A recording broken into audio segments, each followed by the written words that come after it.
Pepsi have rebranded, but you already knew that. Following in the footsteps of Burger King, Toblerone, Reebok and Kodak, Pepsi have revived an old familiar design that many remember fondly from the past.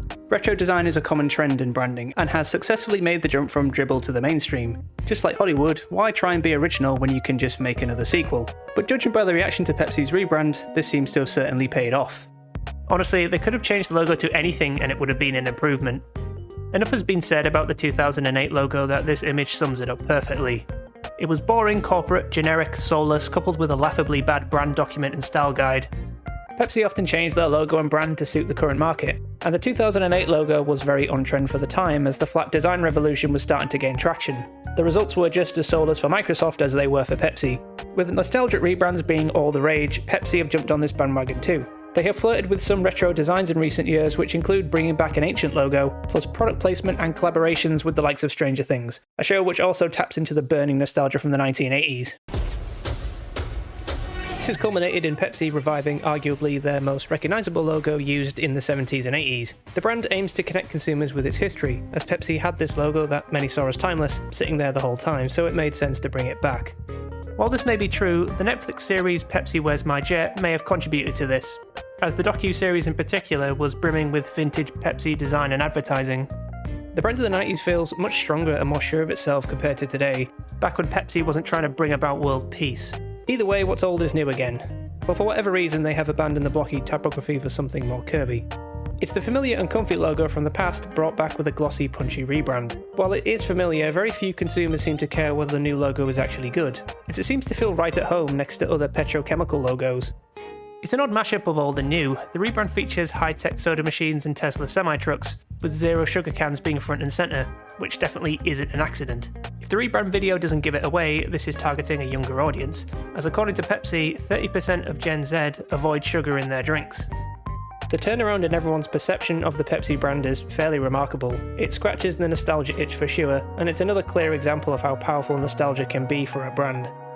Even if the logo design is nothing original, but that's the point. The same could be said for Burger King. They brought back a logo that was actually good from 1969 and made some changes to improve the design. But the rest of the rebrand was really what got everyone's attention, adopting high contrast photography, hand-drawn illustrations, and the liberal use of brown. Burger King's previous brand had been all over the place, as it had a logo from 1999 mashed up with a modern look, so the whole brand felt quite inconsistent. Similar to Pepsi, this is a brand that is not the market leader, and they aren't even playing second fiddle to McDonald's, sitting behind KFC and Subway for the number of locations, with the company going through several CEOs in order to turn around Burger King's image.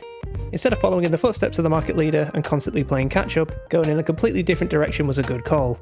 No other fast food brand has gone this retro or looks like this. Inspired by the past, it still felt modern with a focus on being digital first.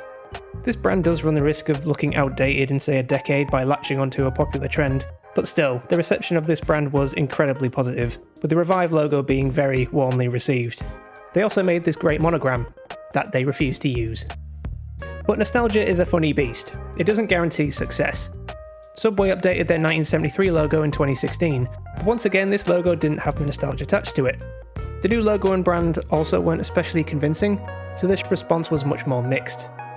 In 2016, MasterCard updated a similar logo from 1979. The new logo was fine, but for MasterCard, this isn't a logo that taps into nostalgia like Pepsi or Burger King. The rebrand sort of fell flat too, as it was simply looked upon as another brand following the flat design trend.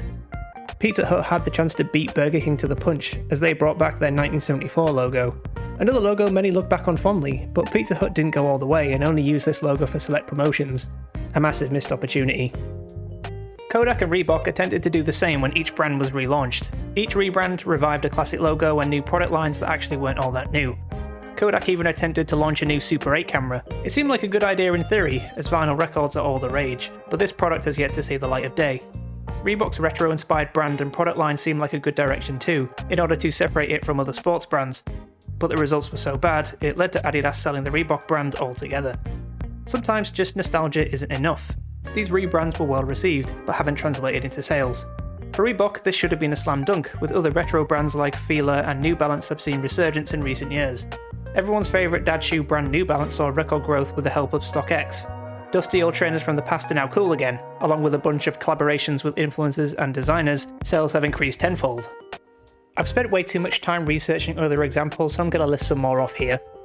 Toblerone have redesigned their 1908 logo along with a full rebrand that aims to put them on the same footing as other chocolate brands, and this feels like a good example of blending modern with vintage design. MTV are attempting to tap into their early 2000s success by redesigning their logo from the same period. While I'm not convinced this will bring back regular viewers to the channel, the brand has a keen focus on social media, with plenty of decent animations and graphics that feel straight out of the early 2000s. Another good mix of the old and new was NatWest and Co-op. Similar to MasterCard, I don't see these brands being overly nostalgic for most, but the rest of each brand felt suitably modern. I actually had no idea NatWest logo was meant to be 3 cubes until this redesign. And since every designer is nostalgic for Paul Rand, it only makes sense to bring back a few of Mr. Rand's logos. ABC have gone flat with their brand to make the logo look more like Rand's version from 1962, and IBM have used his B icon for a diversity and inclusion initiative. Now if only UPS would do the same. So nostalgia is certainly powerful, even if it doesn't always translate to massive sales. With Pepsi and Burger King, they have attempted to make their brand feel different to their competition. With the benefit of that emotional connection to the past, the rebrand and strategy still needs to be in place for this to work. Either way, I'm looking forward to Pepsi updating their brand again in 15 years' time.